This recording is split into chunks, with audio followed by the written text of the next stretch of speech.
அனைவருக்கும் வணக்கம். கண்ணாடியின் பாடம். ஒரு சிறுகதை. ஒரு வயதானவர் அடிக்கடி கண்ணாடியை பார்ப்பார். பிறகு ஏதோ சிந்தனையில் மூழ்கி விடுவார். பக்கத்து வீட்டு இளைஞனுக்கு குறுகுறுப்பு. அந்த கண்ணாடியில் அப்படி என்னதான் இருக்கிறது? பெரியவர் அடிக்கடி அதையே உற்று பார்க்கிறாரே, ஒருவேளை மாயாஜால கண்ணாடியோ? அவனால் ஆவலை கட்டுப்படுத்த முடியவில்லை. பெரியவரை நெருங்கினான். ஐயா! என்ன தம்பி, உங்கள் கையில் இருப்பது கண்ணாடிதானே? ஆமாம். அதில் என்ன தெரிகிறது? நான் பார்த்தால் என் முகம் தெரியும், நீ பார்த்தால் உன் முகம் தெரியும்.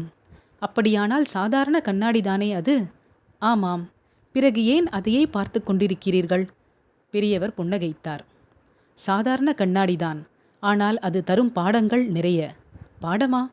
கண்ணாடியிடம் நான் என்ன பாடம் பெற முடியும்? அப்படி கேள். உங்களில் ஒவ்வொருவரும் மற்றவருக்கு கண்ணாடி போன்றவர்கள். எத்தனை ஆழமான ஓமை இது! இந்த ஓமையின் என்ன இருக்கிறது? எனக்கு ஒன்றும் புரியவில்லை. ஒருவர் மற்றவரின் குறைகளை எப்படி சுட்டிக்காட்ட வேண்டும், எப்படி சீர்திருத்தம் செய்ய வேண்டும் என்பதையெல்லாம் இந்த சின்ன ஓமை தெளிவுபடுத்துகிறது. எப்படி நம் முகத்தில் ஏதேனும் அழுக்கோ கரையோ பட்டுவிட்டால் கண்ணாடியில் அது தெரிகிறது. அந்த கரையை கண்ணாடி கூட்டுவதும் இல்லை, குறைப்பதும் இல்லை, உள்ளது உள்ளபடி காட்டுகிறது அல்லவா? ஆமாம்.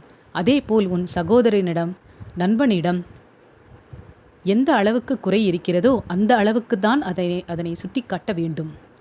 எதையும் மிகையாகவோ ஜோடித்தோ சொல்லக்கூடாது. துரும்பை தூணாக்கவோ கடுகை மலையாக்கவோ கூடாது. இது கண்ணாடி சொல்லும் முதல் பாடம். அடுத்து, கண்ணாடிக்கு முன்னால் நீ நிற்கும்போது உன் குறையை காட்டுகிறது. நீ அகன்றுவிட்டால் கண்ணாடி மௌனமாகிவிடும், இல்லையா? ஆமாம்.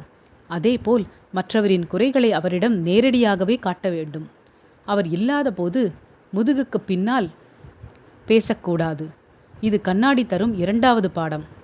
அப்புறம், ஒருவருடைய கரையை கண்ணாடி காட்டியதால் அவர் அந்த கண்ணாடியை மீது கோபமோ எரிச்சலோ படுகிறாரா? இல்லையே, மாறாக அந்த கண்ணாடியை பத்திரமாக அல்லவா எடுத்து வைக்கிறார். சரியாக சொன்னாய். அதேபோல் நம்மிடம் உள்ள குறைகளை யாரேனும் சுட்டி காட்டினால் அவர் மீது கோபமோ எரிச்சலோ படாமல் நன்றி கூற வேண்டும்.